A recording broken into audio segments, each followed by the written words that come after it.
जय हिंद। बहुत दिनों से लोग पूछ रहे हैं और मुझे भी जवाब देना था।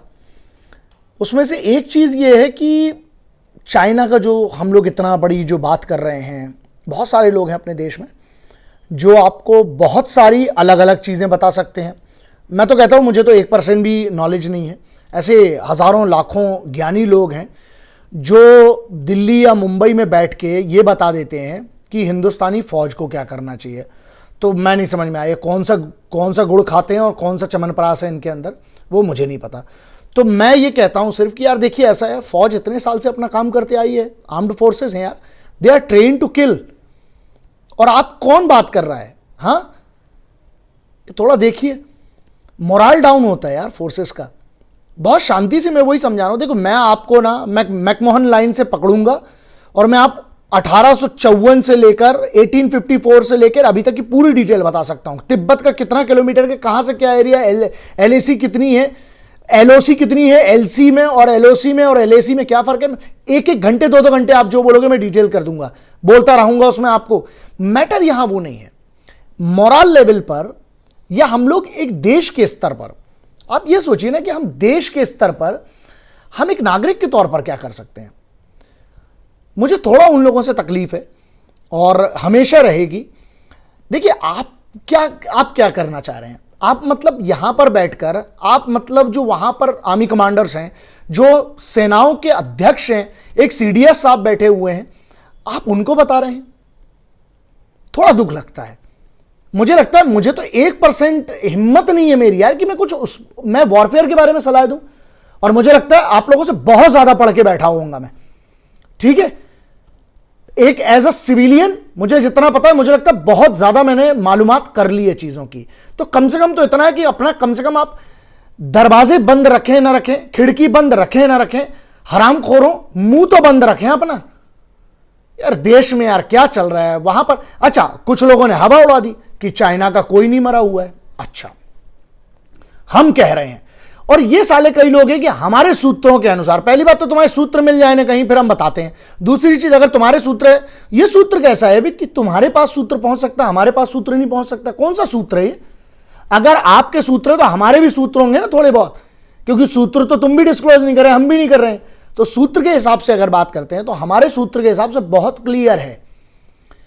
12 बार उनका हेलीकॉप्टर, उनके चॉपर आए हैं उठाने के लिए डेड बॉडीज, है ना। अगर एक बार में 10 भी मान लो तो 120 होते। चलो फिर भी डिस्काउंट देते हैं चीनियों को, ठीक है, 30% ऑफ कर दो, 50% ऑफ कर दो। जब यहां पर बिहार रेजिमेंट के जब सीओ साहब मारे गए हैं, उसके बाद तुम्हें पता है क्या किया है घातक प्लाटून्स ने? क्या किया है? उनका टेंट आग किसने लगाई है? वो चलिए बहुत सारी चीजें। पहली बात तो ये कि मैं आपको एक बहुत बड़ी, मैं हाथ जोड़ के ये कह रहा हूं कि यार देश के तौर पर अफवाहें ना फैलाएं, फौज का मोराल ना गिराएं, है ना। सिर्फ टिकटॉक बैन हो गया वो मैटर नहीं करता। हमें क्या सिर्फ टिकटॉक बैन करके हम जंग जीत लेंगे? हो गया, सरकार ने बहुत बड़ा काम किया। आपको पता है 59 जो एप्लीकेशंस गई है, this was one of the biggest thing which was pending from a very long time. बहुत अच्छा हुआ। अब यहां पर कंसर्न क्या आता है, हम नागरिक के तौर पर क्या कर सकते हैं, हम ये देखें।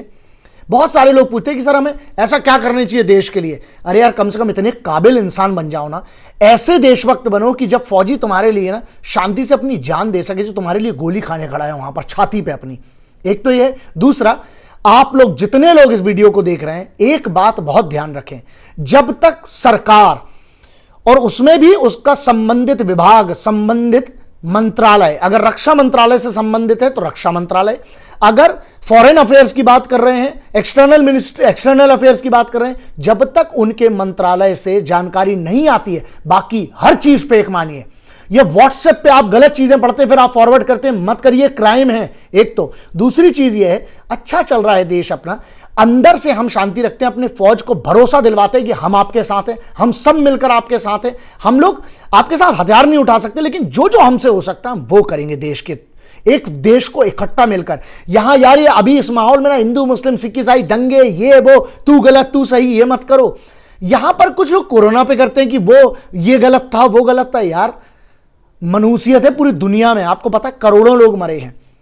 बात यह है, अगर आपको ज्यादा शक हो ना हिंदुस्तानी फौज के उस ताकत पर, उस सम्मान पर, स्वाभिमान पर, एक सिख बच्चे ने 12-12 रगड़ के मारे हैं। एक सिख की बात कर रहा हूं मैं। ऐसे कितने हमारे बंदे हैं।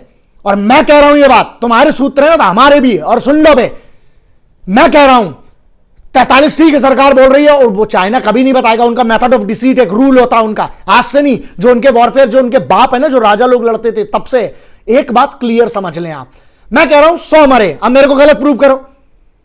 100 मरे हैं, मतलब वाह, आप उनको ज्यादा हाईलाइट करते हैं, उन लोगों को जो फौज के बारे में गलत बोलता है। इसके लिए जिम्मेदार कौन है, कभी सोचा दोस्त? हिंदू मुस्लिम फौज के ऊपर आरोप, हिंदू मुस्लिम के दंगे, फौज के ऊपर आरोप, ये दो एक ऐसी चीजें जिसमें आदमी रातों रात हीरो बन जाता है। कई भांड इस देश में, कई हरामखोर जो हैं वो बड़े बड़े सेलिब्रिटी बन गए, आगे चल के पता चला वो सांसद बन के तुम्हारी खोपड़ी पे बैठेंगे। यार दोस्त, दो चीजों का तो हक अदा करो यार। एक, जो तुम्हारे लिए लड़ रहा है बगैर तुम्हें जाते, वो हिंदू मुस्लिम सिख ईसाई नहीं जानता, वो तुम्हारी जात पात नहीं जानता, तुम्हारा राज्य नहीं जानता, लेकिन तुम्हारे लिए वो लड़ रहा है वहां पर। क्यों? क्योंकि उसको, तुम्हें पता है, सैल्यूट की एक बहुत छोटी चीज बताता हूं, जितना मुझे मालूम आता है, मैं गलत भी हो सकता हूं, बहुत बड़े बड़े लेजेंड्स हैं, बहुत बड़े बड़े फौज के अधिकारी लोग हैं, बहुत बड़े बड़े लोग हैं, बहुत, मैं तो कुछ नहीं हूं। मैं एक चीज कहता हूं, सैल्यूट की जितनी मालूमात है, पता है जब एक बंदा सैल्यूट करता है, एक सिपाही जब सैल्यूट करता है, तो वो क्या कहता है कि साहब, मैं आपके लिए, आपकी कमांड के अंदर, आपके हर हुक्म पर अपनी जान देने तैयार हूं इस वतन के लिए। और जब उस सैल्यूट का जवाब देता है उसका अधिकारी, मालूम है, तो उसका मतलब क्या होता है? उसका मतलब यह होता है कि बच्चे, मैं तेरी जान के पहले तेरे को सामने से लीड करूंगा, तेरी जान के पहले अपना छाती सामने लगाऊंगा। Leader leads from the front. ये एथिक्स है इस फौज की। और किसके लिए? उन लोगों के लिए जो यहां बैठकर फौज पर सवाल उठाते हैं। ये अब आपके ऊपर है। आज ठीक है, आप हो सकता है 2-4 महीने बाद भूल जाएं, बस ध्यान रखिएगा जब अगली बार चुनाव हो और जब आपको वोट देना हो ना, क्योंकि आपकी कीमत एक वोट से ज्यादा है नहीं, लेकिन अगर है तो उसका सही लोगों को चुनने में हक, उस चीज का उपयोग करिएगा दोस्त। कई बार गुस्सा आता है, लेकिन मुझे एक चीज समझ में आ गई है कि दो ही फड़ हैं अपने देश में। एक वो है, चाहे वो मीडिया की बात कर लो, चाहे आम नागरिक की बात कर लो, एक वो है जो हर चीज की जिम्मेदारी सरकार पर डाल देते हैं, अरे सरकार ऐसा कर रही है, वैसा कर रही है। यहां लफड़ा तो यह है कि जब वही लोग पक्ष में होते हैं तो बात अलग होती है, जब वही विपक्ष में होते हैं तो बात अलग होती है। मैं एक ही चीज कहता हूं कि कोई कहता है कि हिंदू खतरे में है तो कोई कहता है कि मुसलमान खतरे में है। गौर से देखो यारों, भारत का मतलब मेरा हिंदुस्तान खतरे में। हिंदुस्तान का मतलब समझते हो क्या?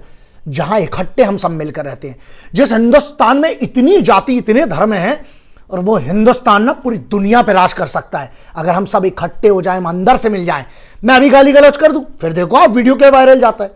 तकलीफ ये है दोस्त, मुझे सरल काम नहीं करना। सरल काम ये है कि ऐसी तैसी कर दो, गाली गलौज कर दो और सबकी बजा दो और वीडियो वायरल हो जाएगा। क्या होगा दोस्त?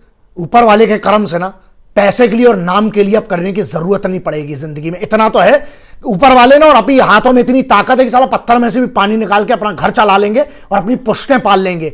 और अपना हुनर इतना दिया ऊपर वाले ने मेहनत करके। मुद्दा यहां यह है दोस्त, वतन मत बिकने देना। हमारी और आपकी बात नहीं है।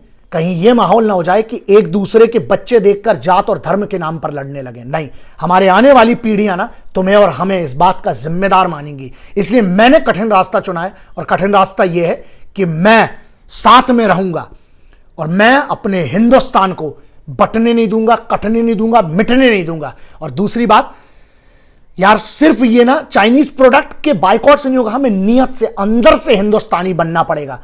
वहां हमें उनको उनके प्रोडक्ट्स में हराना पड़ेगा, जो उनकी क्वालिटी प्रोडक्ट्स हमें उसमें हराना पड़ेगा। हमें उन्हें व्यापार में हराना पड़ेगा। हमें उनको, जो उनकी आर्मी की एक ताकत जो वो दुनिया में बताते हैं, हम लोग बहुत बेहतर है, मैं बताऊंगा, मैं उस पर पूरा एक वीडियो करूंगा। ये जो हंगामा मचा है ना कि आज चाइनीज आर्मी बहुत स्ट्रांग है, अबे कुछ नहीं है बे, चिंके पिंके दो कंटा मारेंगे। बताए हमारे इधर के जाट, हमारे इधर के राजपूत, हमारे इधर के गुरखा, हमारे इधर के मराठे एक रैप्टे में घुसड़ के धर देंगे। अभी क्या हुआ?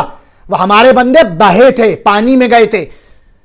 मैं नहीं मानता हूं और मैं आज भी नकारता हूं कि मेरे एक भी हिंदुस्तानी फौजी को यह बुटले चिंकियों ने, चीनियों ने मारा होगा। वो अंदर के, मेरे देश को बाहर की चुनौतियों से तकलीफ नहीं है, अंदर के चमन पता है ना। तो यार इकट्ठे हो जाओ और मिलकर कम से कम ऐसा वतन बनाते हैं हम कि जब चाइना नहीं, दुनिया की कोई भी ताकत हो ना, तो नजर उठाने के पहले पैंट में पेशाब कर दे कि दोस्त हिंदुस्तानी इकट्ठे होकर लड़ेंगे। तो इकट्ठे हो जाइए, जात धर्म पर्म ये सब छोड़ो दोस्त। अगर वतन ही नहीं रहेगा तो कहां तेरे मस्जिद और कहां मेरा मंदिर रहेगा। मिलकर रहिए। जय हिंद।